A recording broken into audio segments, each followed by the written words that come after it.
Good morning, good morning, good morning, good morning. Those of us on IG, those of us on YouTube, and those of us on Telegram.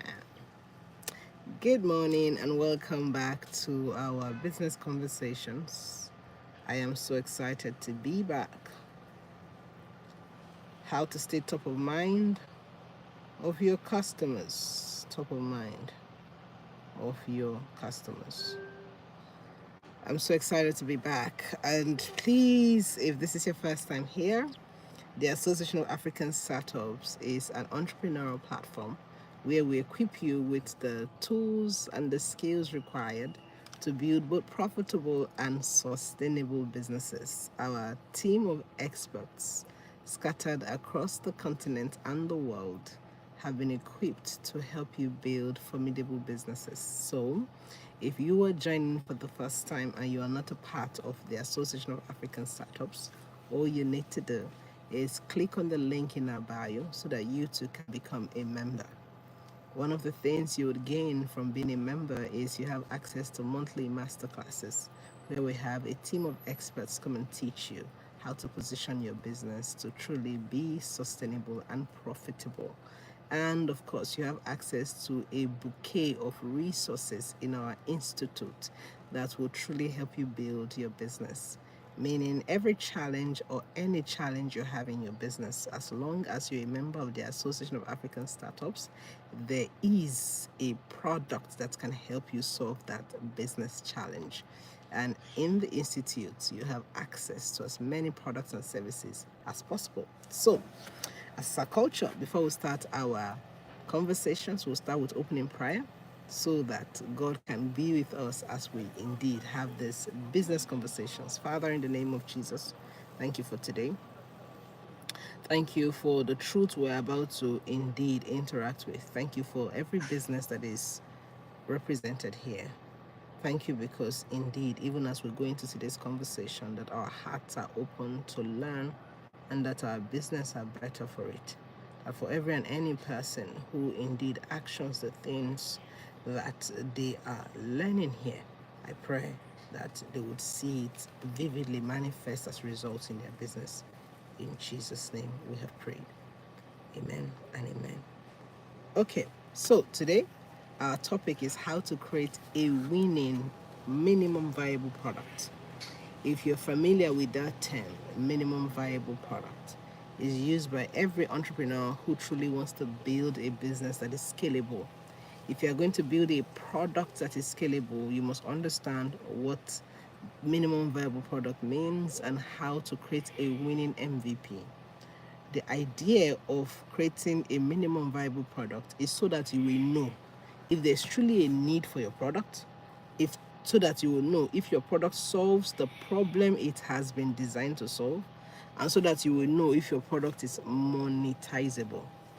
And the idea behind this is every time there's a solution in your heart to solve a particular problem, in building out the solution, it's important to identify what the MVP is and start by building out the MVP, because it's in the MVP you would know if truly people want to pay for this product, if truly it's a need in the market, and if it truly solves the problem. Because one of the things about us as entrepreneurs is that we're very passionate about the problems that we solve. So most times when we have an idea of a possible problem in the market, all the zeal and vigor in us allows us go ahead to start experimenting. But if you don't understand the principle behind creating an MVP, what happens is you will passionately go and create products, and at the end the customers are not interested in buying that product. And that is why an MVP is very critical. The idea is that an MVP represents like an experiment that validates the business idea that you have. It lets you know whether that's your product that you're about to create or your service that you're about to create will be viable or profitable in that entire ecosystem you want to launch it in. Because sometimes whatever you want to create as a solution, somebody already has created it in one way or the other. And with the MVP methodology, what it does is it helps you identify people who are possible competitors in the market to see what they are getting wrong and know how you can improve upon it in your different stages of that entire iteration. And when I say iteration, I'm talking about the fact that the different updates that happens to products as you are building in the entire product creation or product and building and process. Remember, I think 2 weeks ago, 3 weeks ago, we I think it was 2 weeks or 3 weeks ago, we talked about building products and how that there's a systemic way to build a product. You don't just build a product. And we had an expert from our team who came to teach us the length and breadth of how to build viable products. So now we're honing it down to the MVP. That is critical that in order for you to truly build that product, the MVP represents the foundation of a house. If you want to build a house, the foundation of that house is the MVP. If you don't get the foundation right, everything you build on that building will collapse. So you must identify how to build an MVP, right? That will show you that the business in itself, all the products in itself, will be profitable. And so there are certain standards that your MVP must meet if it's truly going to be a winning MVP, right? It's important that you know that if your MVP is going to be a winning MVP from beginning, make sure that the raw materials you use are not inferior. If it's going to be a winning one, you can't have inferior product and raw materials if you truly want a winning MVP, because from there, remember that the MVP is like the foundation. If the foundation is inferior, nobody will pay attention to the finished product. Do you see? So one of the things or the standards that an MVP must meet in order for it to be a winning MVP is that you must prioritize very high quality raw materials to be able to create the product, whether it's an actual physical product or it's a digital product. By all means, the standard must be high, especially if it's something that you want to scale. If you want to scale it, if the standards are not high, nobody will pay attention. Or number two, investors will not even pay attention if the standards are not high. Any reason an investor is interested is that they have looked at the product and they have seen that it's scalable. And scalability is a function of the standards with which you built that entire product with, or is dependent on the foundation upon which you laid that entire building, right? So one of the reasons why it's important to build an MVP as an entrepreneur is that you must be able to, with the MVP, attract the customer base who will buy. And if I was to use an example of what this MVP looks like for maybe a creative, because I want to break it down. Not all of you are tech founders yet, but say you're a creative and you are trying to write a book, right? And in that book, you have maybe like 10 chapters. What an MVP will look like for a creative who is writing a book that has 10 chapters will be to take one of the most profound chapters in the 10 chapters that speaks to what the context of the book represents and begin to use that to get attention of customers. That's what an MVP will look like for a creative who is writing a book, right? Or a creative who is creating a digital course, or one of the models that speaks to a very full context or a deep context of the entire program. You can use that to begin to attract potential customers who will buy from you, right? So one of the very big importance of building an MVP is that you are trying to create a product that people will use, and so you are getting it in front of the people who need it so that they can begin to pay attention. The other reason why it's important is that you have to get a good understanding of the customers you want to serve. Because most times when you're trying out a new product, you are as alien to the industry as you can be. You probably have never really played in that industry before. And even if you have played, perhaps you've never served that exact kind of customers. So there's a tendency to want to get known by or get to know the domain you want to do business. So what an MVP does is it gives you access to actually understand that domain, that industry, that sector where necessary, because now you want to do business there. The only way you can understand a sector and industry is if you are playing in the industry. And the only way to play in an industry is if you have products in that industry. And the first stage to getting your products into that industry is to have a minimum viable product, something that can be tested and accepted within the market, right? And when you are testing out your MVP, this is when you are able to come in contact with potential customers who are willing to try out the product for free, right? or maybe at a minimum rate, just to see how functional it is and to see how much of the problem they have it can solve. So the second reason why it's important for you to actually focus on creating a winning MVP is it helps you get a better understanding of that industry so as to know how to position and how to speak to the minds of the people in that industry. The third thing why it's very important to create a winning MVP is that it helps you validate your product idea very quickly and cheaply. Because if you were going to pay for market research to validate your business idea, it will cost you a lot of money, where as a startup you don't necessarily have. So an MVP would allow you easily, right? Easily validate your idea fast and with little or no amount of capital. If you're trying to build out a big institution, a mock-up value, a mock-up what's the word now?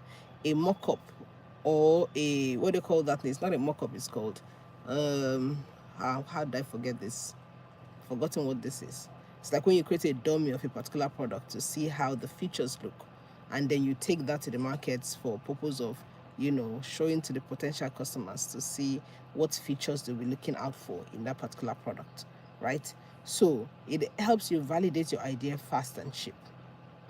It also helps you get the attention of investors, because if an investor is going to invest in a product, except of course God is on your side, most times just pitching the idea to them when they cannot see anything is difficult for them to back it up. But the moment they can see something, an MVP, no matter how small, it helps them see what this functionality is about, what problem it can solve, and how scalable it is. So it's important that you pay attention to building an MVP for your product. The other thing why it's important to build an MVP is that it gives you a place to experiment with little or no risk. Little or no risk. I use that word specifically because when you have built out an entire interface to solve a customer's problem, and it's at that point you want to start trying out, you can crash the entire interface. So most builders, most product builders never experiment at that stage. They experiment at MVP stage. So they build out the first layer and they keep tweaking and bugging and trying all kinds of things. That's if you're using the tech interface. Do you see what I'm saying? So that they can experiment and be able to find out the different things that can potentially be harmful to the product and then correct it. Now, if you're not building at that level where it's a tech solution or it's a tech product yet, but it's an idea and you're trying to sort of just test it, what it means is that from that, I use an example of a creative who is writing a book or writing a course, and you're using one of the chapters as your MVP. At that level, you can experiment. You can choose to say, if I add this, how will people feel? Or you add it and see their response, or you remove this and see their response. At that level, you can keep experimenting because it's not a lot to play with. So when you've experimented at that level and you've seen how the customer's responses are, then what happens is you can now go back to the drawing table or to the drawing board and then begin to tweak at the overall result or product that you are trying to launch, right? So in order for you to truly build an MVP, there are 4 things that I'm going to draw your attention to so that you can begin to action now as an entrepreneur. The first thing is you need to be sure what the core features you want featured in your MVP. I'm going to use an entrepreneur again who is writing a book, and you are trying to help maybe married couples resolve their conflicts easily. I'm just using that as an example. You must, in your MVP, be certain the core things that must be listed in your MVP. You must be certain if it's going to catch the attention of potential customers. If I'm going to help married couples solve communication problems, I must make sure that I identify core features that must be included in that product if it's going to get their attention. That means you must know the audience well enough to be able to identify the core features that must be present in your MVP. Very critical, right? Then the other thing, if you're truly going to build an MVP, is that you have to prioritize the features based on their importance. So how you place the features is important. If you're going to help people who are trying to learn communication as married couples, you must make sure you arrange it in order of priority. What should come first? What should come next? Because for every minimum viable product, people are going to be testing to see its efficacy. If they test and they see it doesn't work, you are harming your product from beginning. So even when you know the core features that must be put in your MVP, make sure that you prioritize them according to importance. Don't put what should be in number 1 in number 10 and what should be in number 10 in number 1, because it's critical how you prioritize the features in the MVP, because that's the first point of contact your customers are going to have with the product. If they are not particularly pleased and transformed by the experience, you have to know that your product will not sell in the market, right? The third thing on creating a winning MVP is define the success matrix for your MVP. What does success mean for you for that minimum viable product? What would you see in terms of actual numbers and results and feedbacks that will make you know that this MVP is a successful one? And then you can go ahead and build out on it. List it for you. For every entrepreneur, is different for every one of us. Once you understand what it is for you, it helps you actually pace yourself according to what it is you're building. Because if you don't pace yourself, the metrics of success as defined by others can attempt to hinder or hamper the goals you want to achieve for your MVP. So be clear what your success metrics are, and then go ahead and use it to evaluate the success of the MVP. Okay? The next is, when you're done building, while you're building, test it. The fifth is collect and analyze user feedback. This is where it gets very interesting. The idea of every minimum viable product is, first, to get an entryway into the markets that you want to serve, to understand the domain and the customers. And the only way to get to truly serve them the way they would want to buy is to be able to collect and analyze their feedback. That means in your minimum viable product, one of the core things that must be featured in your minimum viable product is the kind of feedback that you want to harvest by virtue of interaction with that MVP. If I'm writing a book on how to help married couples communicate better, from the beginning I must have a questionnaire system that allows me harvest feedback as touching what they engage with in that chapter, and be able to analyze from that feedback if they got value from the book, if this is what they truly need, or if they will need something better. So I find that the collection and analyzing of user feedback is the most critical part of your MVP. If you get this one wrong, you will struggle to be able to scale your product. You will struggle to be able to iterate, because with collection and analyzation of data, what happens is you are now able to iterate. That means you're able to build out, you're able to expand the product, you're able to take the fuller option to the market.